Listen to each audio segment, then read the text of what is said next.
What's up? What's up, everybody? I'm sorry, my throat, my voice is gone, but I'm going to try. This is Tea Time with Robyn, and Robyn's here. What's up, Robyn? How you doing? Pretty good. How are you doing? I'm good. My voice is a little gone, but I'm here. Well, we'll try to keep it going. It's good to see everybody. Just want to say, yay, go Bills, that we beat Miami, and on to the next, right? On to the next. What's it? Just win, baby. Just win. Exactly. I don't care how you do it. Let's talk about that Miami game a little bit. Let's do it. First of all, what did you think? Look, Josh has got to clean it up. When we go into a game, we know Josh is going to be Josh. But we can't have these fumbles and these interceptions. We know he's going to do what he normally does. He'll run the ball. He'll throw the ball. All that's great. You have to play clean. He had me. My voice is gone because of Josh. Yeah, it was kind of crazy. He got sacked 7 times. And that was noteworthy to me. First of all, let's go back and acknowledge, Miami has a very good defense. There was nothing wrong with their defense. Their defense was solid, and they played a solid game. Now, the blitz, and we talked about this, the blitz was crazy, and it was a good strategy by McDaniel. Really, he had to disrupt Josh in whatever way possible. And they did, to a certain extent, they were successful. And you and I have talked about this. These teams know each other. They're division rivals. This is the 3rd time, they've met in the season. And I think it's fair to say that when a team knows another team that well, you probably should just go ahead and ignore whatever the spread says in Vegas. 13 points. Ridiculous. I was like, okay, I get what you guys are doing here. I don't gamble, but to me, that's money. Yeah. And we lost a turnover battle. So if you had told me we lost a turnover battle and Josh was sacked 7 times and we still didn't win this game, I'd be like, you're crazy. Exactly. My doggy. So these teams do know each other. So the Bills, they did enough. They won. Okay. Yep. What I liked seeing was our run game progressing, at least in my view, in terms of they're learning how, to run behind this O-line, and the O-line, was moderately effective. We talked about this. I'd love to see James Cook involved a little bit more with some screen passes, or get him out in the open, swing passes, whatever it takes. And we don't see much of that, and we didn't see much of that. But you can certainly see where James Cook is going to grow into being a feature part of the offense, as he should, in my opinion. Yes, and we spoke about this earlier about the screen game and how I personally don't think they just have the guys to do it, but I would love to see it because I think it's an element that they're missing out on. They could have that also as, play caller. They could have those plays. Right. I just think if they had it, it will help Josh out. Oh, definitely. But I also wonder if that isn't some of Josh as well. Right. Everybody jumps on Ken Dorsey, but Ken isn't on the field. Right. He's telling Josh what play he wants to see. But of course, and he said this over and over again, I defer to Josh because he's on the field. Well, Josh needs a little bit of reeling in a little bit, because you see the bombs that he throws, like to Gabriel Davis, and you see what he can do with that rocket arm of his, which is wonderful. But sometimes you have to give what the defense, allows you. And I would like to see Josh be more mentally disciplined that way, in terms of not always looking for the killer, home run. I can honestly say I've never seen Josh throw this many down the field passes. Like, it was a lot It this was. game. And I get it because he was being blitzed, and I don't know, it was just a lot. It was a lot. It was. And you can see also, I made note of this. You can still see that what happened on the field with Damar Hamlin is still carrying some weight with these guys. And you can see it in press conferences, the tone. You see it on the sidelines. Usually in a playoff game, you got people just lit on the Right. sidelines, and they were very focused, as they always are. They were very focused, but I'm not seeing the looseness, the kind of swagger and the looseness and the, slapping butts kind of thing, like they talk about. I'd like to see them get back to that a little bit more, but I also understand that they're going through a process mentally, and Mm-hmm. I think that process is still ongoing. Yeah, I'm with you there. You can. It's not like last year where you would see the guys dancing and just having fun, and like you said, being loose. You don't see it. Not Because yet. of what happened. I Mhm. mean, uh, I don't know. It's a lot of pressure on them, I think, to win, There because is. I think they're the better team. Well, they are, and Josh knows that the window of opportunity is open. And Yes. here we sit on the cusp of the divisional, championship. And I'm thinking, win this game against the Bengals if you can, and then you just have two games, and maybe the mental math works a little different in their heads, because it seems, it's pretty daunting to think about what you have to do from this point forward to win a championship. Let You me have to ask be you. all there. You put it out there. If, and I'm not saying that this is going to happen because I see them moving past Cincinnati. If anything besides that, is it a letdown this season? Definitely. Okay. Definitely, because in my opinion, I mean, well, we saw the hype before the Mhm. season started. They were declaring, the Bills the winner of the Super But Bowl. also too, Robyn, we had Vaughn. Yes, So yes, is it a letdown because you know what I mean? We don't have that guy, and I yeah. know we picked up pieces. So is it a letdown because we didn't move past a position where we were last year, and we went and got pieces, but those pieces are not playing? Exactly. Hopefully, those pieces are going to have some mental input in preparation and so on. And Vaughn has Right. talked about that, being a coach in the room, and that's going to be a necessary part of this. But I absolutely see this.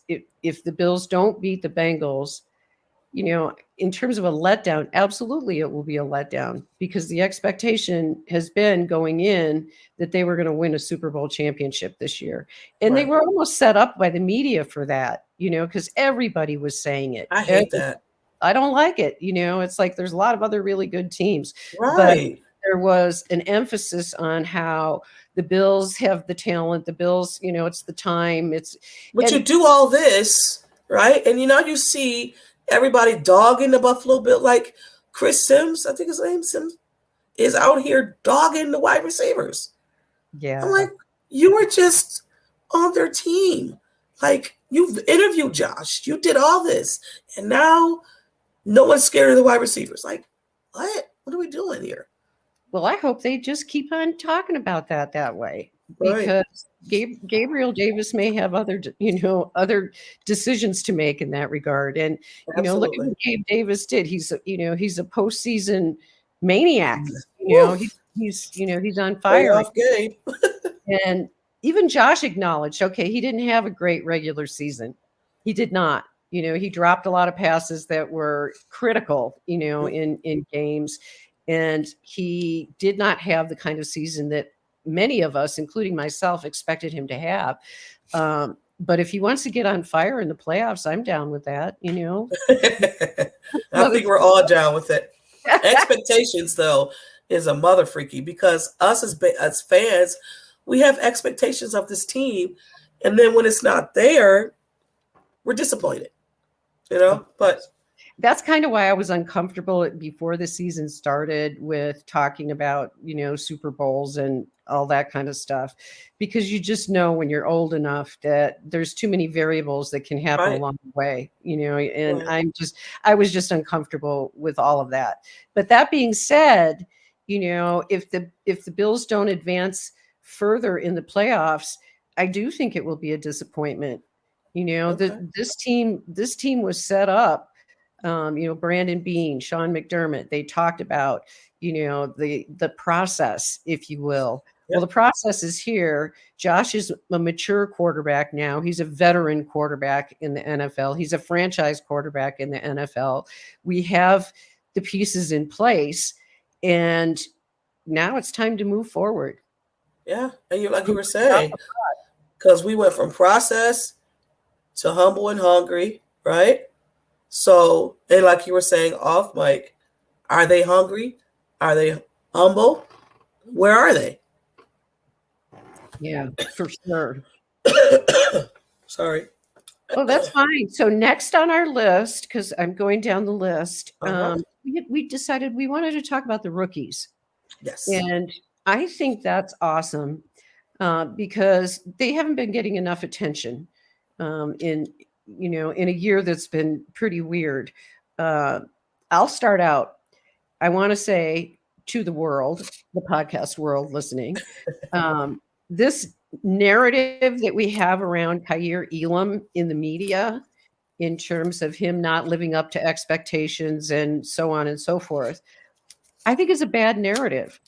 Yeah. For one thing, cornerback is a very hard position to learn. And it's extremely hard to learn when you go from that jump from college to the NFL. Some positions like running back, you hand them the ball and they go. Okay, that's pretty much what they have to learn a lot. I'm digressing. Right. My point. And I think with corners, we have to be patient. They have to learn the process of playing in the NFL. And with Elam in particular, it's my understanding that he played mostly press coverage in college and didn't play zone. Well, our defense is zone heavy, and it takes a while to learn that, to learn how to do that. So my bottom line is I think the narrative is bad. We saw with that interception that he got against Miami what he's capable of doing, and he's going to do that. And I think he's going to be a wonderful corner opposite Tre'Davious White. Yeah. But it takes time. I mean, he had a great game against Miami. He had a like you said, he had a ball knocked out against their tight end. He played well against Waddle and Hill. So press man, sometimes we do play man. Sometimes he is on. He was stride for stride with Hill. He was stride for stride. There was no shame in his game. None. Whatsoever. So the other thing, the next point I have is that James Cook, he's another one. He is a rookie. I think he's just starting to find his groove a little bit, and learning how to run between the tackles. And, you get him into open space and you are not going to catch him. You are not. He is. You've seen it when he hit the second level. Yes. When he got behind his blockers and the second level, I said, no one's catching him. And he ran it in for a touchdown. Absolutely. Absolutely. And so, I think our rookies are, the big time rookies that we've been looking at. I think they're doing very well. Both of them. Did they come out of the gate on fire? No, but, not a lot of rookies do. Right, right. It's a real unusual rookie who comes into the NFL and seamlessly makes the transition. And at corner, I think that's really difficult, especially if the defense you played in was very different from the one that Absolutely. you're playing in the NFL. So that's what I have to say about that. Kyrie is going to be fine, Yeah, he along with Tre'Davious White. I'm not moving on from next year, but give him a year, he's going to be fine. Yes, and Tre'Davious, since you mentioned it, Tre'Davious is coming back to being who he was. He's trusting himself now. A little bit more each game, a little bit more each game, and it's nice to see, because if there's a player on the team that I have a soft spot for, it's Tre'Davious. Yeah. Because Tre'Davious he's an old soul. And if you listen to him talk, he's very wise. Mm-hmm. He grew up in adverse circumstances that he overcame. He gives back. He's a very spiritual person, and he's very sensitive. Very. We all saw how he reacted when Damar Hamlin went down, and he was really suffering. But he expressed it too, though. Yes. And when Mitch Morse put his arms around him, that for me was like a sight, like, wow, I'm going to hold that in my heart forever. Right. Because Tre'Davious he's a kind, sensitive soul. Yes. And plays like a Tasmanian devil, when he's on the football field, he does.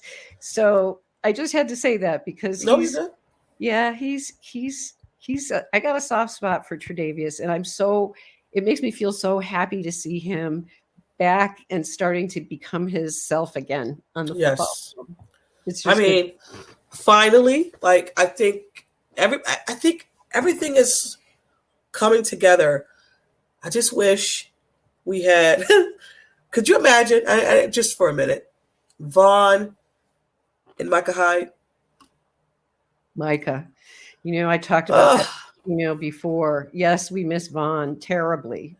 But again, my hope is that his presence on the sideline is at least going to partially be helpful, to the team in terms of giving Greg Rousseau and Boogie Basham a lot of support.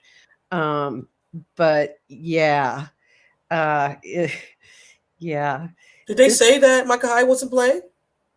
No, I think Coach McDermott ruled him out the other day for this game, which I was depressed about, because I thought he was going to be ready. But maybe they're holding him for championship or, Super Bowl if they make it that far.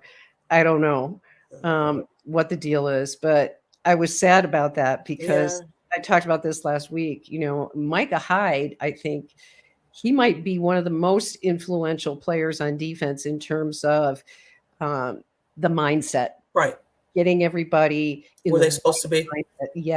Yes. Where they're supposed to be, what they're supposed to be doing. And his presence on the field will be a big lift for the defense if it happens. Yes. I just wish it was happening in this game. I know. Me too. I do. But I will also add the Dean Marlowe. Yes, people. You see the number he had on, right? Yes. Yes, I love that. Yeah, I love that, and just one of the many things I love about you. So, and I could say that because I'm an old and I get to say what I want. So. Stop. Stop. And that's the way that I feel. Now, moving on, we decided we're going to talk a little bit about what the Bills' identity is. So we're midway through the playoffs. We've seen this team all season. What are your thoughts about who are the Bills, Steve?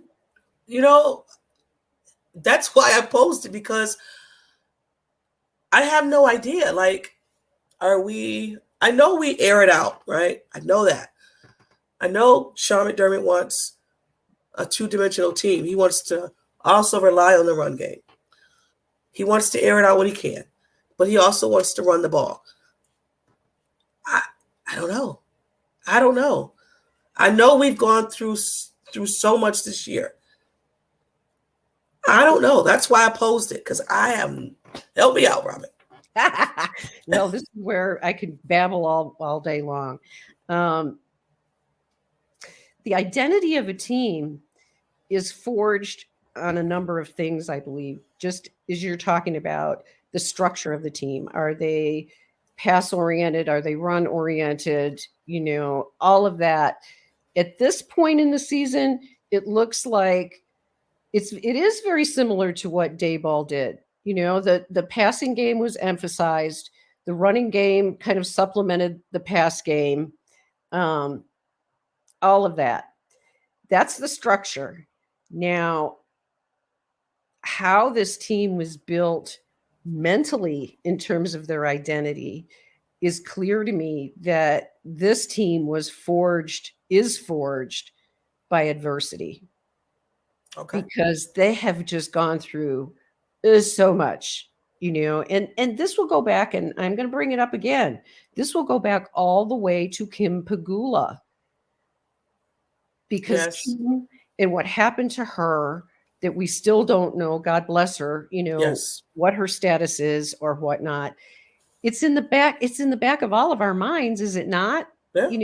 She's a face of the franchise. And then Dawson gets gobsmacked, when his brother dies right before the season starts. And that's huge. And you could see that it took a toll on everybody. Yeah. At the very beginning of the season. Then, even before that, that you want to talk about the shootings, that happened. Did that affect the team directly? No. Did it affect the team indirectly? Absolutely, yes. Because they are the heart and soul of Buffalo. You and I have talked about this. Right. The team and the city, the team takes on an identity. Yeah. Yes. And so they carry that, they carry that with them. So they have that. And then they have snowstorms and have to move around. And then DeMar, it just has been one thing after another for this Merv. team. Yes, Murph. Oh, yes, Murph. And, we don't have any updates, about Murph and how he's doing. And so all of this comes together, and it sort of forms the backbone of this team, right? This is a team, okay, you know what? We've had it. We've been punched. Right. We've been sucker punched. But also, too, don't take it as oh, look at us. It's never that. It's never that. It's always, this is what's going to happen. That we can thank Sean McDermott for, because he sets the tone and totally takes the lead when it comes to that. And you see that. I have evidence, to substantiate what I'm saying. If you look at whenever there's an altercation on the field or something's happening on the field, who's the first one off the sidelines? Who's the first one in the middle of a fight trying to break it up? McDermott. You see it all the time. You don't see a lot of coaches do that. He runs right into that. So that identity as, look, you're not going to mess with us. Right. Right on the backbone of Sean McDermott. And he sets the tone for that, in my opinion. And this is why I think he should get, and I don't know if he'll get it, Coach of the Year, because I think Brian Daboll may just run off with it because of how he's coaching his team. But indirectly, it's Buffalo. I don't know that I haven't thought about it that much, but I can't remember a year when there's been this many head coaches that I think are really legitimate candidates for Coach of the Year. And I think absolutely Brian Daboll, but at the same time, which coach has gone through more? But don't they do the Coaches of the Year and MVPs prior to playoffs and stuff? I want to say they do. Sure, if that's like chosen then. I'm not even sure how the selection process is. Gotcha. How it goes. It's the media for one. Yeah. For sure. So go, take that with a grain of salt. That's why Yeah. all these awards and stuff, they don't mean a whole lot to me, personally, because I think it's like there's been a couple of times I think McDermott could have been coach of the year. Oh yeah. The first year that they went to the playoffs, that was like miraculous that he took the team with that. But he was selected, right? He just didn't win. Right. He's repeatedly, he's almost always on the bridesmaid list. Gotcha. So that's, kind of how that works. But their identity, getting back to that, I think this team, their window of opportunity is here. Everything they want is right in front of them. And I agree with that. They know this. And you work so hard. You'd hear them talk about it.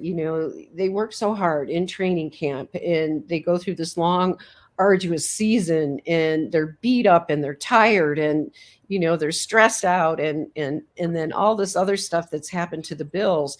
That's a lot on their plate.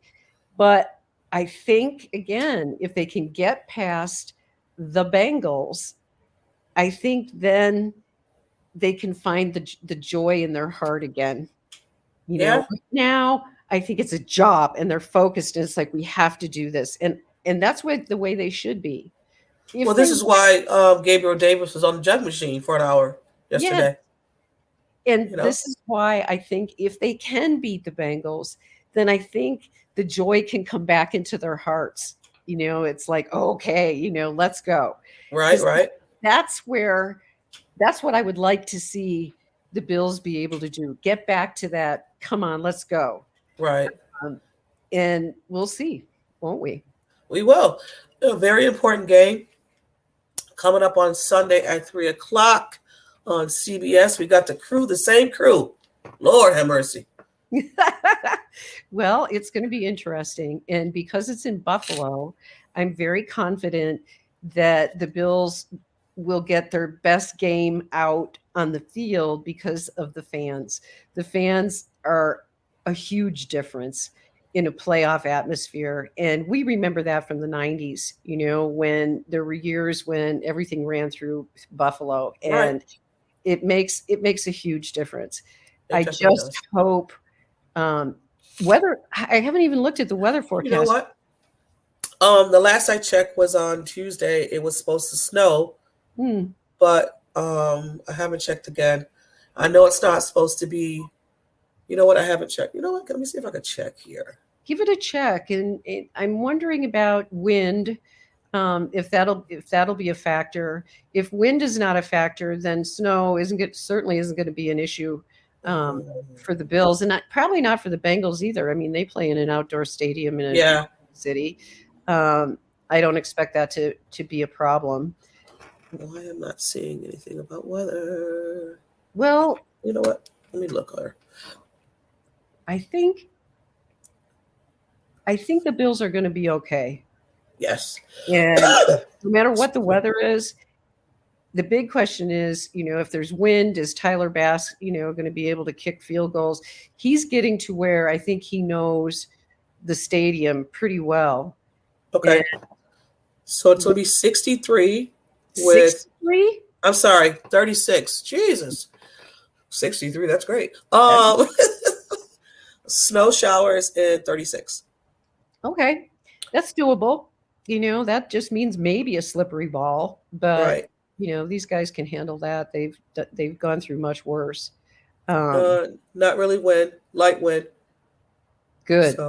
So I don't like it when wind's a factor in a game, only because it tends to neutralize both teams, and you don't get to see the best football under those circumstances usually. But we shall see, won't we? We shall see. We shall see. So let's talk about this upcoming game and Joe Burrow against Josh Allen for the second time, if you want to count the first game. Yeah. How much do you think the first game and what they did in the first game is going to be carried over into this game, like scheme-wise? Do you think they're going to do the same thing? In the first quarter, it worked. Yeah. And the first 15 plays are scripted. So Right. I don't know. I don't know if you could. I think they come out. I think the Bengals will come out and do the same thing because the Bills didn't stop them. They just went down the field and touchdown, boom. So Yeah, if anything, I think the Bills will change. yeah, the Bills are, we see this with Leslie Frazier's defense, the bend don't break thing, Yeah. and that's all good, but it gives me heartburn when it kind of does, when they just move the ball down the field to the 20-yard line and then their defense kind of tightens up. But I think it's going to be hard no matter what way you look at it. Good Lord, they have 3 wide receivers that would be stars on any other team. Yep. 3 of Yep. them. Jamar Chase, Tyler Boyd, and T. Higgins are a nightmare. They are. And Kaiir Elam and the backfield's going to have their hands full. Yes. And they're going to have to play. They're going to have to play their best. They are. They are. Go ahead. No, I was just saying they also their defense is good too. I mean, they got Jesse Bates. They got Michael Hampton. So they got Sam Hubbard. Yeah, they got DJ Reed. Like, and they have Logan Wilson. Yeah, is their secret sauce. Yeah. The linebacker from Wyoming. Oh, really? Okay. But I'll say this: if our running backs could get the second level, I'm not worried about it. I'm not worried about Logan. No disrespect, Logan. Yeah, I feel you. But Logan played on the same team with Josh, so Josh knows him very well. Cool. And I have to give my plug to the Wyoming kids. Hey. But yeah, I would love to see the Bills run the ball effectively. If they can run the ball effectively, everything else will fall into place. I think they put a spy on Josh like Miami did. Miami had spied Josh the whole game. Yeah, well, Josh knows what to do when he has a spy. He can sometimes wiggle his way out, and then there's trouble. So it's a high risk, high reward strategy, but we'll see. No, for sure. No, we definitely will. Yeah. But I totally think this game is going to be won in the trenches because we need our front four to get some pressure. I mean, I don't think they should blitz because, listen, boy, Joe Burrow is there all out fast quickly. So I don't know. Yeah, I don't know how you can blitz that guy. Yeah, it's going to be interesting to see what difference there is in how they come out versus how they did in the beginning of the game that started before DeMar went down. It's going to be very interesting to see. And, there may be a difference in strategy based on the fact that they're playing in Buffalo too. Who knows? Right. But the Ravens played them well, though. Yes. And again, that game, there was a lot of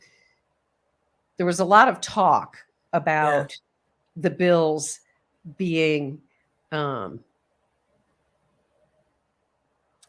they didn't play up to par against Miami. They only won by 3 points. Well, the Bengals didn't have a bang up game against the Ravens either. So, yeah. So we're coming to this game where both the teams didn't play well. So, exactly. I mean, Cincinnati's won 9 games straight, and the Bills have won 8 games straight. So somebody's going to have to lose. Yeah, I vote for Cincinnati. Yeah, we're pulling for Cincinnati, the Bengals, for sure. My throat is on fire.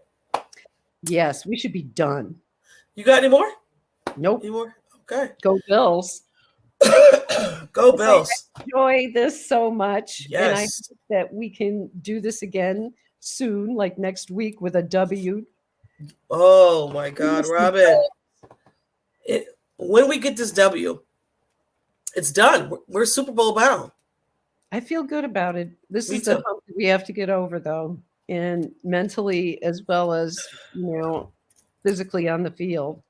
So we'll see. We definitely will I see. wish everybody a really good weekend, and I hope you get well soon. Thank you so much because this is crazy.